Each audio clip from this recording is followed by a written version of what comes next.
마태복음 5장 2절부터 12절까지 함께 교독하시겠습니다.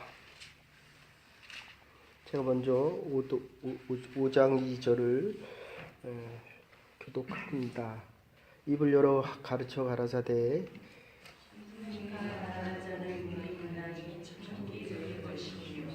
애통하는 자는 복이 있나니 저희가 위로를 받을 것이며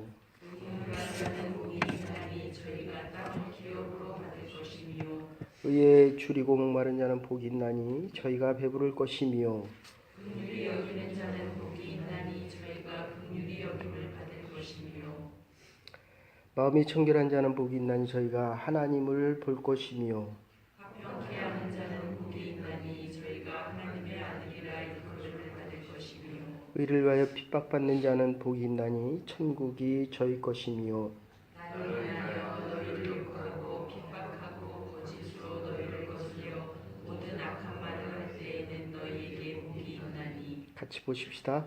기뻐하라 즐거워하라 하늘에서 너희의 상이 큽니다. 너희 전에 있던 선지자들은 이같이 핍박하였느니라. 아멘. 톨스토이의 작품 중에 사람이 이 땅을 살아가는 동안에 땅이 얼마나 필요할 것인가 하는 그런 동화 같은 짧은 이야기가 있습니다. 이 땅에 대한 이야기, 온유한 자, 이게 원래 원어상에는 이 온유하다는 말 좀 이따 다시 드리겠지만 우리가 보통 얘기하는 온화하다 그런 뜻하고는 얘기가 다른 말씀입니다.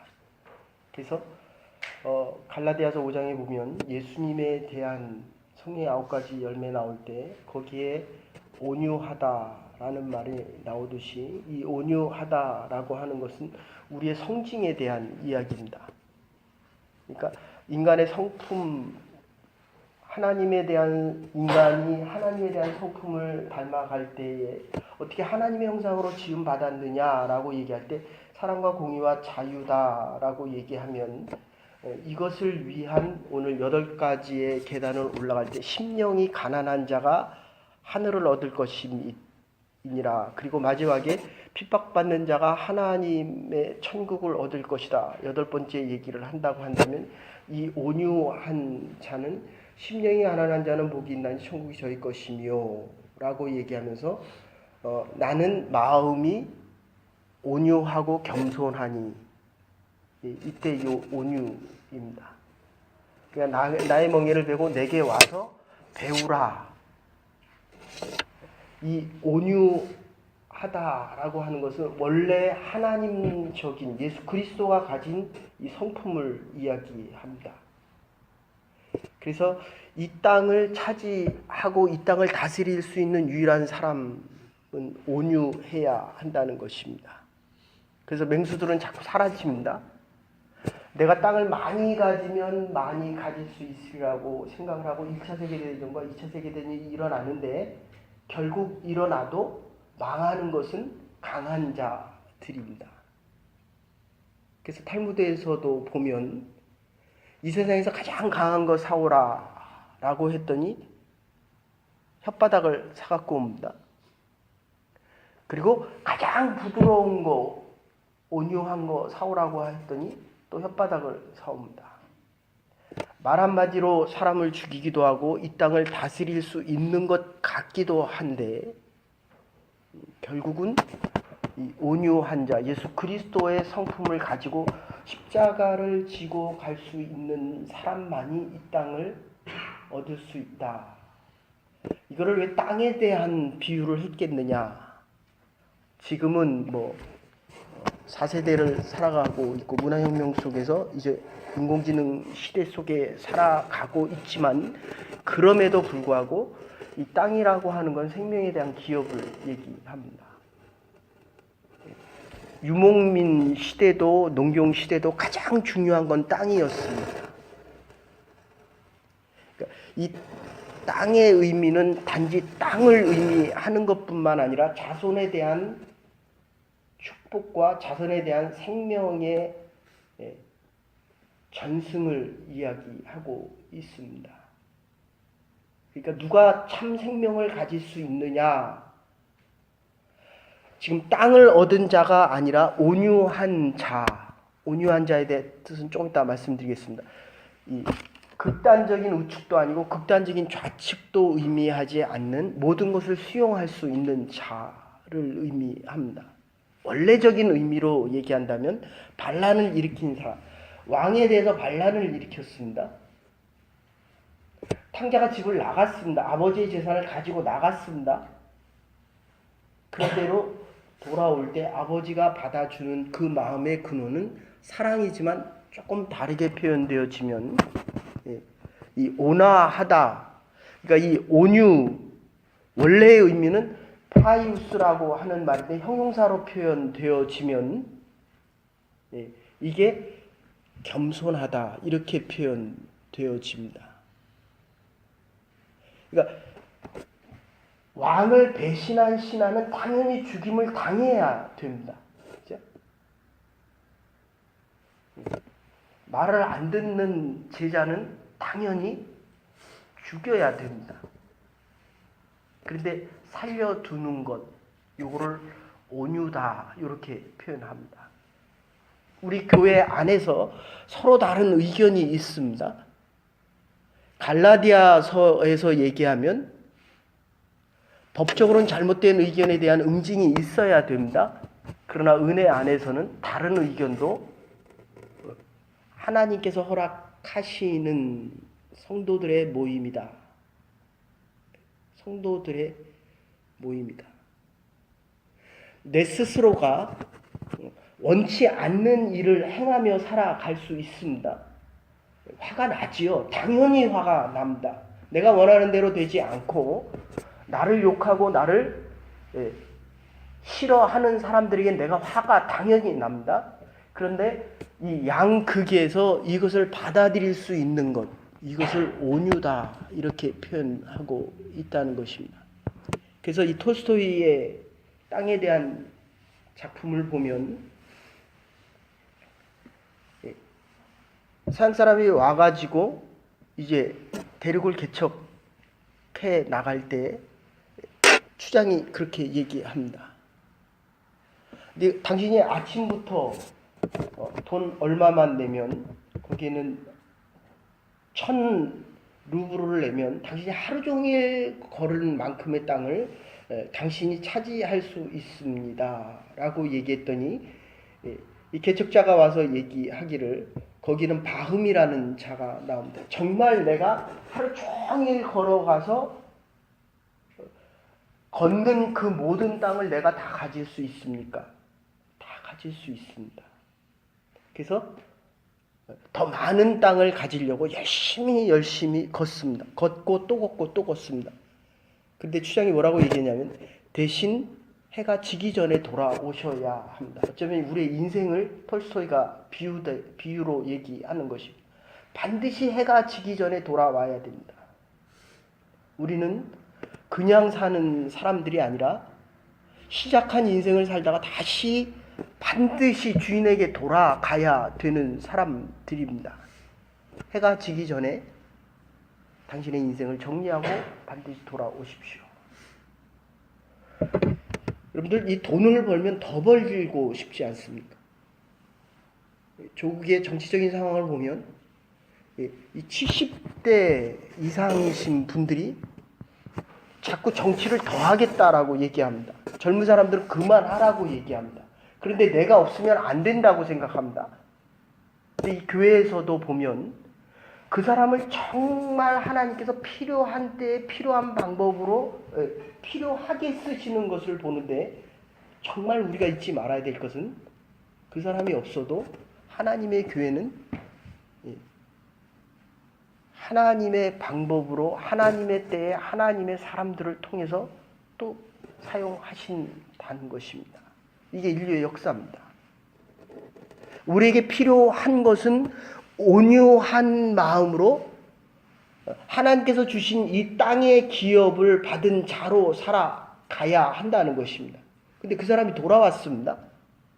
더 가고 더 얻고 더 많은 것을 가지려고 가면 갈수록 이제 돌아가야지 하면서도 더 가고, 정말 모든 사람들이, 그리고 그 주장이 당신이 어떻게 거기까지 갔다 왔습니까? 라고 할 정도로 그렇게 갔다 왔습니다.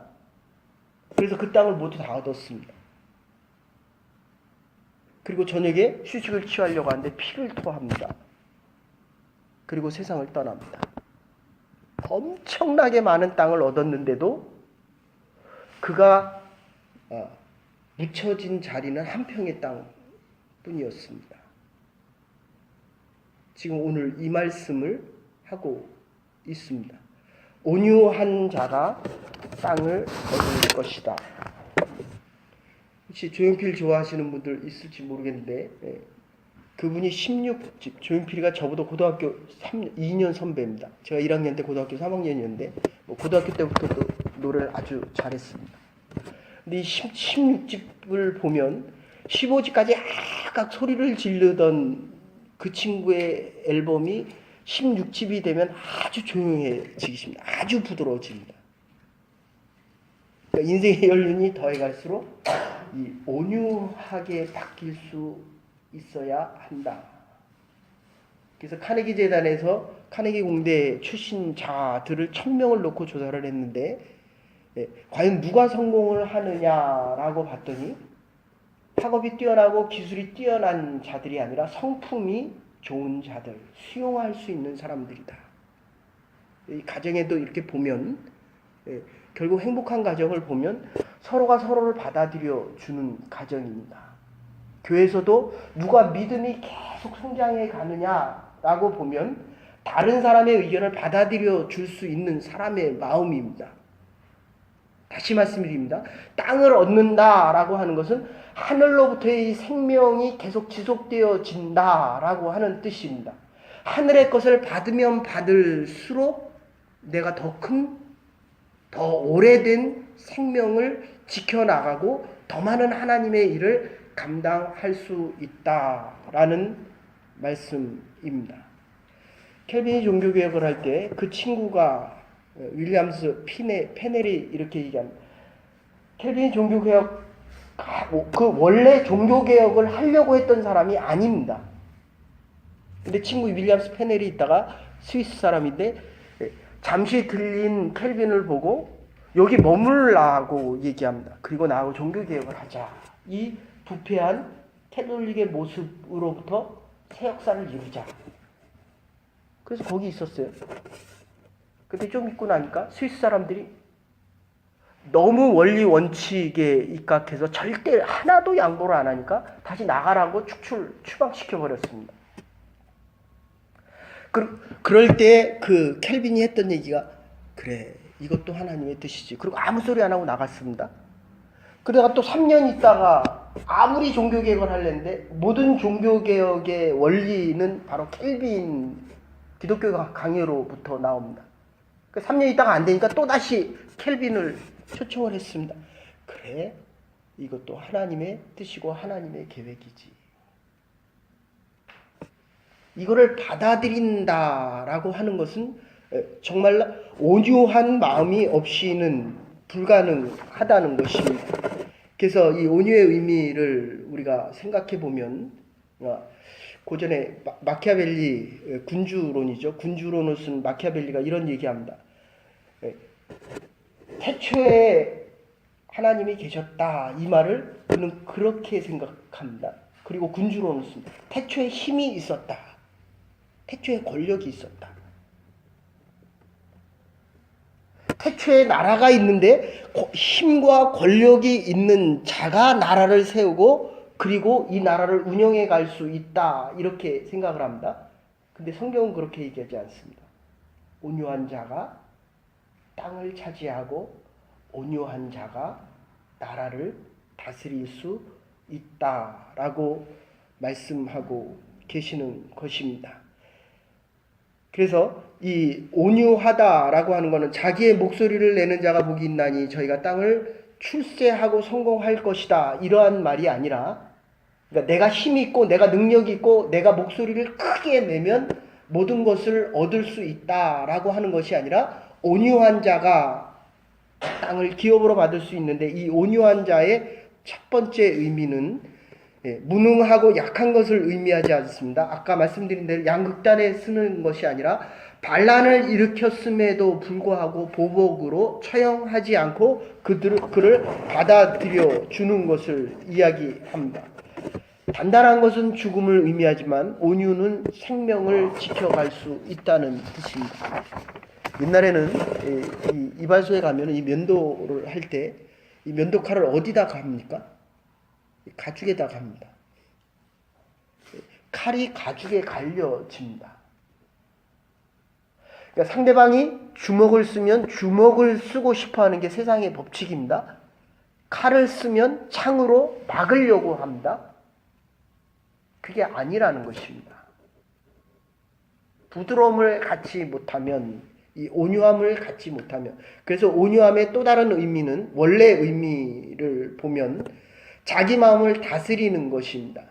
그래서 이리와 양 가운데도 지금 살아남는 거 보면 양이 살아남고 이리가 죽어갑니다. 그러니까 내 안에 있는 이 온유한 마음이, 하나님의 성품이 드러나지 않으면 내가 신앙생활을 해나가면 해나갈수록 나의 영은 죽어간다, 이런 뜻입니다. 하나님께서 많은 것을 다스리게 할 때에 내 힘과 내 능력으로 다스리는 것과 하나님이 주시는 이 성품, 그러니까 기업도 마찬가지입니다. 하나님이 주신 마음으로 기업을 해야 되고, 만약에 내 마음으로 돼서 잘 되고 있다고 한다면 기업이 잘 될수록 나는 하나님의 성품으로부터 자꾸 멀어지고 있다는 것입니다. 그래서 이게 아주 중요한 내용이 여기에 나오는데, 인간에게 적용한다면 본능과 감정을 통제할 수 있는 훈련되고 길들여진 것을 이야기합니다. 그 잠언 16장 32절에 보면 노하기를 더디하는 자는 용사보다 낫고 자기 마음을 다스리는 자는 성을 빼앗는 자보다 나으니라. 이거 조금 아주 중요한 의미이고 조심스러운데, 하나님께서 모세를 택하실 때에 출애굽기에 보면 모세가 온유했다, 이렇게 얘기합니다. 그런데 하나님이 주신 돌판을 들어서 쳤고, 먹을 게 없을 때, 물이 없을 때 반석을 들어서 화를 내면서 치는 그 장면을 보면서 결국 40년의 광야 생활, 40살에 하나님께서 모세를 부르셔서 40년의 광야 생활, 80세에 가나안 땅을 보면서 그 앞에서 38년을 뺑글뺑글 돕니다. 그리고 가나안에 들어가지를 못합니다. 이게 얼마나 아이러니컬합니까? 그러니까 이스라엘 백성들 중에, 그 400만 중에 가장 온유한 자가 모세였기 때문에 하나님이 들어 쓰셨다는 거예요. 그런데 그 온유한 자가 결국 온유함을 지키지 못해서 출애굽의 역사를 끝까지 다 이루지 못한다는 것입니다. 이 형용사형으로, 프라우스라는 말이 형용사형으로 바꾸면 프라우데이스라고 하는 말로 바뀌는데, 이 온유한 말이 겸손으로 바뀝니다. 사람들이 평가하는 성품인 이 온순하다라고 합니다. 그 사람 참 순하다. 요거는 인간의 성품을 성격을 이야기하는 것입니다. 그런데 이 온유는 예수 그리스도, 아까도 말씀드렸지만 갈라디아서 5장에 나오는 대로 성령을 통하지 않고는 온유할 수가 없다. 그러니까 여러분들, 다른 사람이 이랬으면 좋겠다라고 하는 것은 그거는 불가능합니다. 그건 아예 바라지 말아야 됩니다. 내가 온유해야 된다. 성령의 성품이 드러날 수 있어야 한다는 것입니다. 온유는 감추어진 속사람을 이야기합니다. 좀 더 이야기하면 타고난 성품, 성령을 통해서, 이 성징을 통해서 드러날 수 있는 부분을 이야기합니다. 후천적으로 형성되어지는 이 성격. 성징은 타고난 것이라고 한다면 이 후천적이고 훈련되어지는 이 성격에 대한 성품의 모습은 원래 이 온유한 모습을 가지고 나타나야 이게 드러나야 온순해질 수 있다. 이런 표현입니다. 그래서 주께서 얘기하고 시기는 수고하고 무거운 짐져라 다 내게로 오라. 내가 너희를 쉬게 하리라. 그리고 나오는 말이 뭡니까? 나는 온유하고 겸손하니 내 멍에를 배우라. 내 멍에는 쉽고 가벼우니라. 여러분 십자가가 쉽습니까? 예. 저도 요새 이렇게 몸이 안 좋다 보니까 작은 일 하나에도 막 우라같이 솟아오릅니다. 물론 제가 먹는 약이 그런 성향이 많이 있답니다. 근데 가만히 묵상하고 기도해보면 결국 이 십자가를 지는 것이 힘들다는 거예요. 그러니까 겸손한 마음보다는 올라가고 싶은 마음이 더 많고 안에 있는 이 온유한 마음, 그리스도의 성품이 드러나는 것보다는 목사이기 때문에 훈련되어진 이 성격적인 온순함이 더 많다는 겁니다. 다시 말씀드립니다. 온유한 이 마음, 서로 다른 양극에 있는 이 마음과 내 마음을 스스로 다스릴 수 있는 마음과 더 나아가면 내 안에 있는 하나님의 형상이 회복되어지면서 그 성품이 더 드러날 수 있어야 한다는 것입니다. 온유하니 겸손하고 나의 멍에를 메고 십자가를 배우고 따라갈 때 지금은 내가 십자가를 지지만 성령의 사람, 성령의 열매를 맺어 가는 사람들은 십자가가 나를 이끌어 준다. 이게 지금 바뀌어 있습니다. 내가 십자가를 지기 때문에 온순해 보이지만 온유한 자로 바뀔 수 없어서 주께서 주시는 이 땅의 기업을 다 감당하지 못한다는 것입니다. 그러니까 내 땅이 없다는 거예요. 내가 지금 생명이 있는 줄 알았는데 생명이 없어진다는 겁니다. 이거를 가장 쉽게 볼 수 있는 곳이 바로 죽음 앞에서입니다. 그렇죠? 정말 얼굴이 빛나고 편한 분들이 있습니다. 목사도, 장로도, 권사도, 집사도 적어도 주님 앞에 설 때는 이 온유한 성품이 드러나서 장례식장에 가보면 뭐 거의 대부분 아주 분명합니다. 막 움켜쥐고 이를 악물고 안 죽으려고 하나님 품에 안 가려고 하는 사람이 있는가 하면 이게 너무 좋아서 얼굴이 천사같이 빛나는 분들이 분명히 있습니다.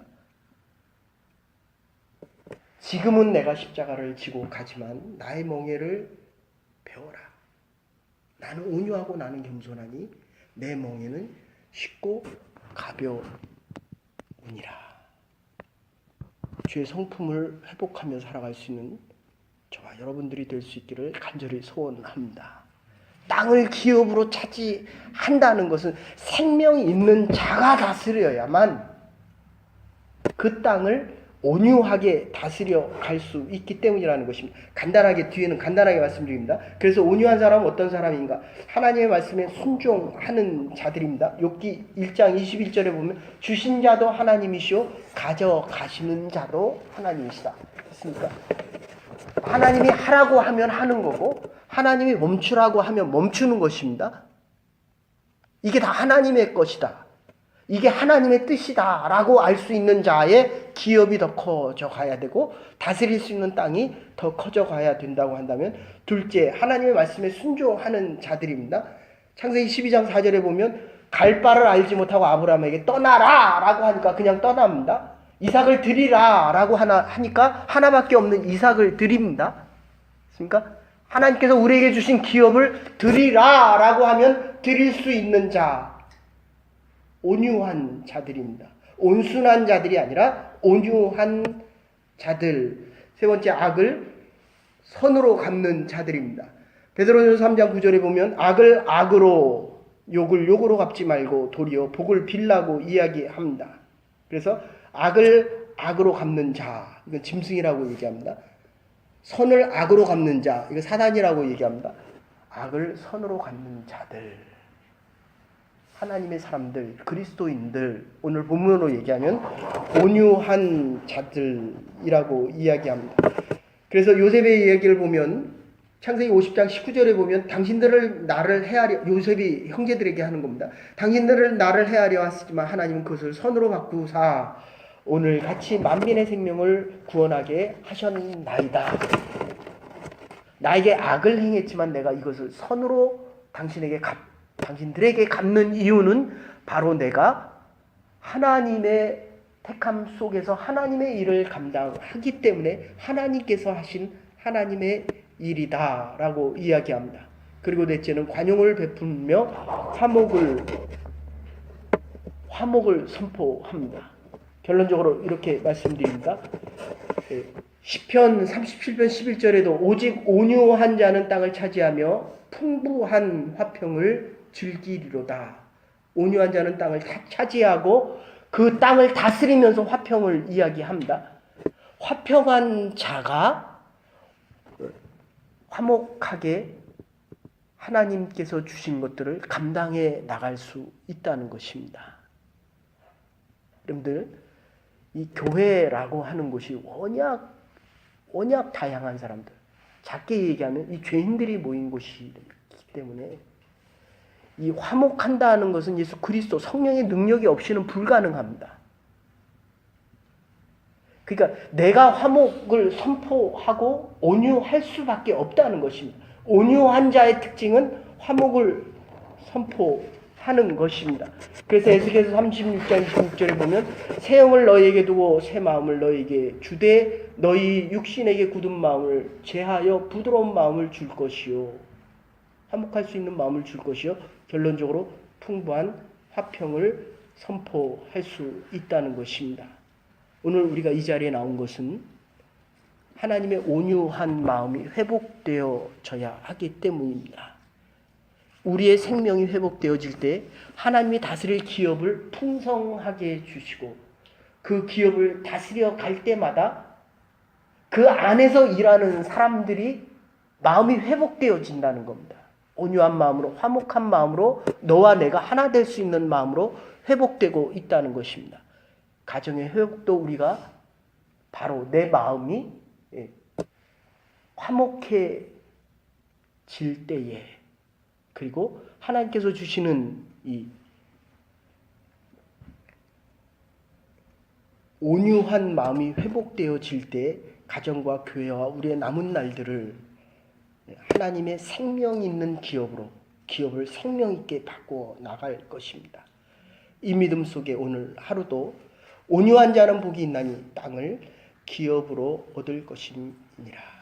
기도하시겠습니다. 이제는 교회 머리 되신 우리 주 예수 그리스도의 극진하신 은혜와 하나님의 무한하신 사랑과 성령의 감동 교통하심이 우리에게 허락하신 이 땅의 기업들을 생명으로 가꾸며 우리의 주에 있는 모든 이들에게 화평과 화목을 선포하며 살아가기로 결단하는 부름받은 주의 백성들과 하나님의 교회와 우리의 남은 날들을 위해 이제로부터 영원토록 함께 하시옵기를 축원하옵나이다.